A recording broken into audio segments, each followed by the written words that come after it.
music power.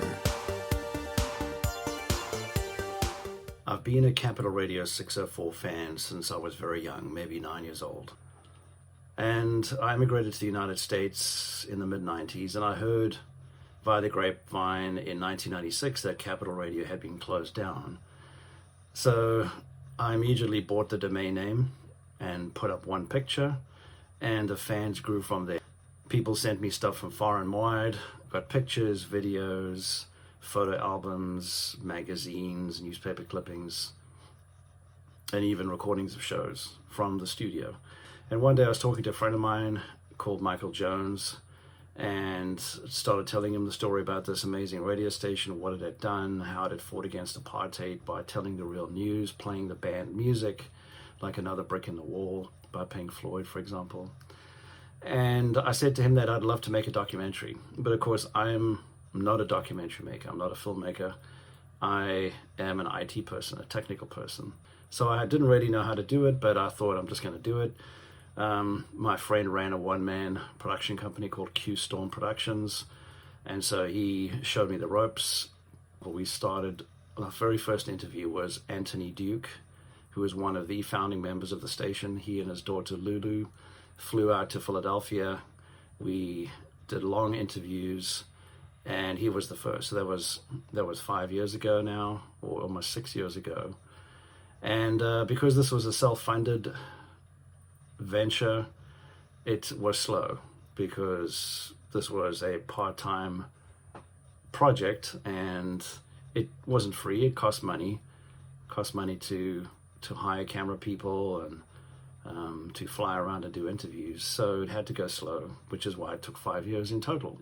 I wanted to always make the interviews to be on real camera. So even if I was doing a remote interview by Skype or FaceTime, I wanted to have a local camera person there to capture the better quality video instead of me capturing it off my Mac and it's coming through compressed. I wanted to have some good quality. So that again was time consuming, planning, money. It wasn't free to have a camera person there to set up. But near the end, it was getting to the 40th anniversary of the radio station going on the air, and I really wanted to get the story out there on the 40th anniversary because the station meant a lot to me. It meant a lot to all of the fans who had now gathered over the many years through the website, through the podcast, on the Facebook group. There's about 3,300 fans there.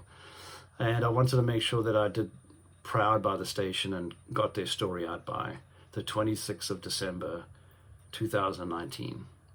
But to do that, I was now running out of time, and so I started to compromise a little bit and do some interviews via FaceTime and Skype. So you'll notice that Alan Khan's interview is done by FaceTime. And that's just because I simply ran out of time, ran out of money, and just had to do it, had to get him on camera. The fan interviews that we had, Neil and Gus, who were the two fans we interviewed again as were done via Skype or FaceTime, I forget now, one of the two. But the video quality was okay, and it was only a little bit of this content that was not full quality, high quality. Most of it was high quality. One thing I really liked about the process was that everybody that worked on the station wanted to tell the story. I mean, we had Anthony Duke, a founding member. We had Martin Rattle, again, a founding member, to come along and tell their story on camera, recount, go back in time and remember what happened and tell the story. So one of the other things that was frustrating for me, not being a filmmaker, was the ability not to know when to edit. And so Michael Jones, my friend, who has been doing this forever, forced me to make hard decisions about what to cut.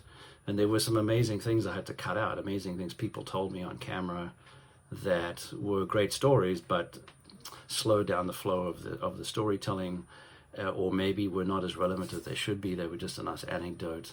And so he really was the iron fist of the editing suite, so to speak. And if it wasn't for him, the documentary probably would have been 3 hours long instead of 2 hours long, because I just wanted to go and get everything I could on film.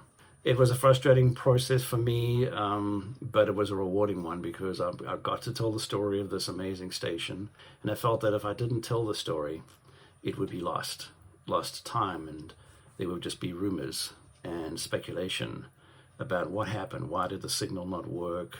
How did the station get set up? Why did it get set up?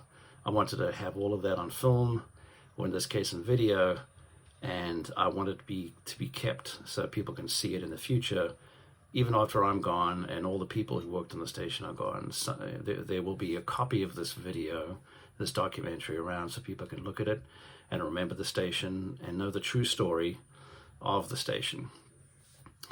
So I hope you enjoy the documentary, and hopefully you get to understand what this ragtag team did to bring this amazing radio station to us, to tell us the real news, to play the band music, to take on the government and let people start thinking that this is not right and we should do something about it.